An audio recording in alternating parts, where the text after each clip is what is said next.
এইখানে মাদ্রাসা রোডে দীর্ঘদিন ধরে সরকারের লাইসেন্সের নামে এখানে মদের ব্যবসা করে আসতেছে। আমরা লক্ষ্য করছি যে আলিয়া মাদ্রাসার এই এরিয়াতে মদ অশ্লীলতার মাধ্যমে যেভাবে অশ্লীলতা ছড়ানো হচ্ছে আমরা দীর্ঘ বছর ধরে ছোটবেলা থেকে দেখে দেখে আসছি, যার ফলে আমাদের এই যুব সমাজ মাদ্রাসায় পড়ে কিন্তু এখানে মাদ্রাসা রোডে মোংলার সবচেয়ে ঐতিহ্যবাহী শিক্ষা বিদ্যাপীঠ চালনাবন্দর ফাজিল মাদ্রাসা এখানে অবস্থিত।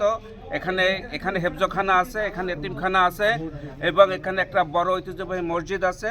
এইখানে মাদ্রাসা রোডে দীর্ঘদিন ধরে সরকারের লাইসেন্সের নামে এখানে মদের ব্যবসা করে আসতেছে।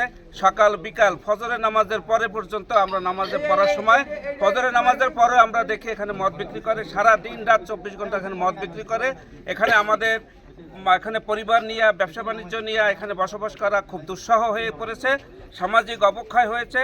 আমাদের ছেলে সন্তান, সমাজের যুবক শ্রেণীর সবাই এখানে মদে আসক্ত হয়ে দিনে দিনে সামাজিক অবক্ষয় তৈরি হচ্ছে।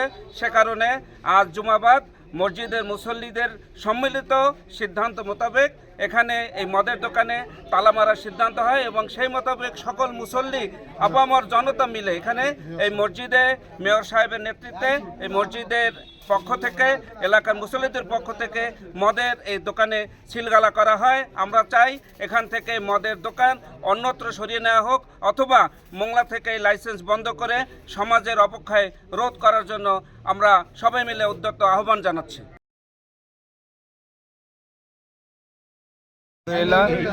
সংগ্রামী দেশবাসী, আমরা লক্ষ্য করছি যে আলিয়া মাদ্রাসার এই এরিয়াতে মদ অশ্লীলতার মাধ্যমে যেভাবে অশ্লীলতা ছড়ানো হচ্ছে আমরা দীর্ঘ বছর ধরে ছোটবেলা থেকে দেখে দেখে আসছি, যার ফলে আমাদের এই যুব সমাজ মাদ্রাসায় পড়ে কিন্তু তাদের নৈতিকতা হারিয়ে ফেলেছে।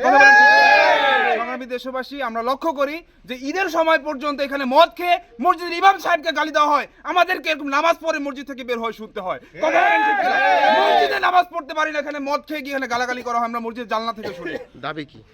তো এরপরে আমাদের এই মুসল্লি আমরা সবাই একত্রিত হয়ে আমরা এই মদের দোকানে এখানে সিলগালা করা হয়েছে। আমাদের এখানে মেয়র ছিল, ইমাম সাহেব হুজুর সহ এখানে যারা গণ্যমান্য ব্যক্তিত্ব সকলে মিলে আমরা মসজিদ কমিটি সহ আমরা এখানে বন্ধ করার উদ্যোগ নিয়েছি এবং প্রশাসনের কাছে আমাদের দাবি রয়েছে যে যেন এই মদের দোকান আগামী দিন থেকে অর্থাৎ আজকের দিন থেকে শুরু করে আর যেন এখানে চালু না হয়, যে কোনো মূল্যে এখান থেকে সরানো হবে।